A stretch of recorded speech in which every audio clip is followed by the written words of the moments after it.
Hello, everyone. I wanted to explain a little bit more about the final project for EDUC 514.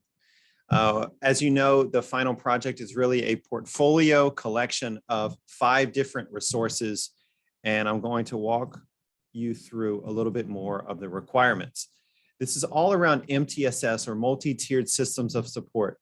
And so these 5 resources are going to be on 5 different topics that we've covered this semester, 3 of which are spelled out and 2 of which you have choice. The 3 areas that are required is gifted and talented, autism, and a reading difficulty, and then 2 other areas of focus that are from your choice.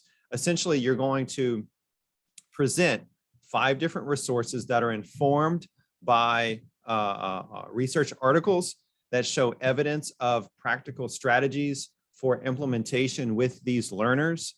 You're going to also provide your rationale, as well as some additional accommodations or modifications, as well as the use of technology in these particular situations. And so I wanted to kind of walk you through a few examples from some people who did these last semester. The first is Anna, and as you see here on the left-hand side, she covered the required areas, as well as English language learners and some disruptive behaviors. So if we go to one of these, you'll see that she has a quick summary of the article, her rationale, some practical strategies, including these templates that she found in her research, as well as a reference to this book that she was using in relation to accommodations, modifications, and technology usage.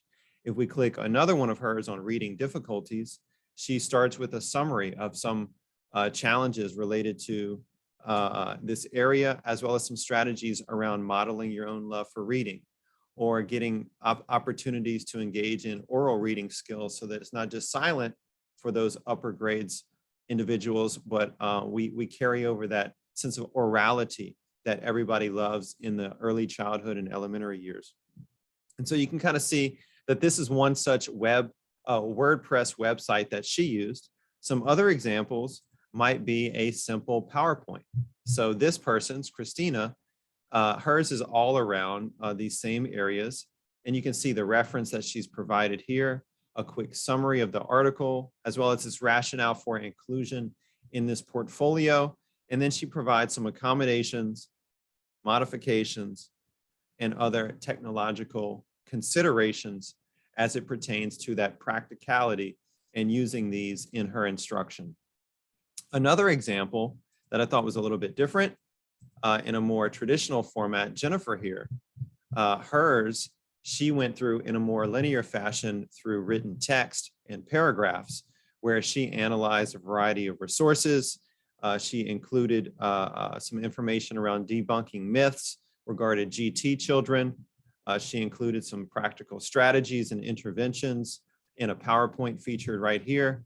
And she kind of walked her way through, as well as including the rationale for why this article was relevant and included within her portfolio. And finally, let's look at one more. This one is from Diara. She's a school counselor.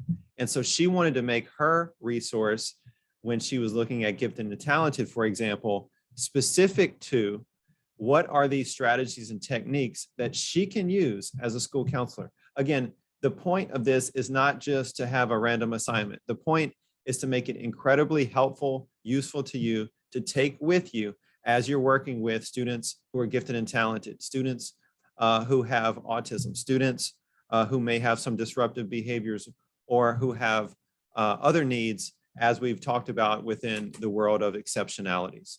So I hope that this kind of walkthrough of other exemplars has been helpful. Again, I've included another example within the portal from weeks past to help you think through, what do you want your portfolio to look like, to include these 5 resources. Give me the background, the rationale, modifications, accommodations, technology usages, and so on and so forth. So if you have any questions about whether or not an article is academic or refereed in nature, feel free to send that over to me. I'm happy to review those in a preliminary fashion.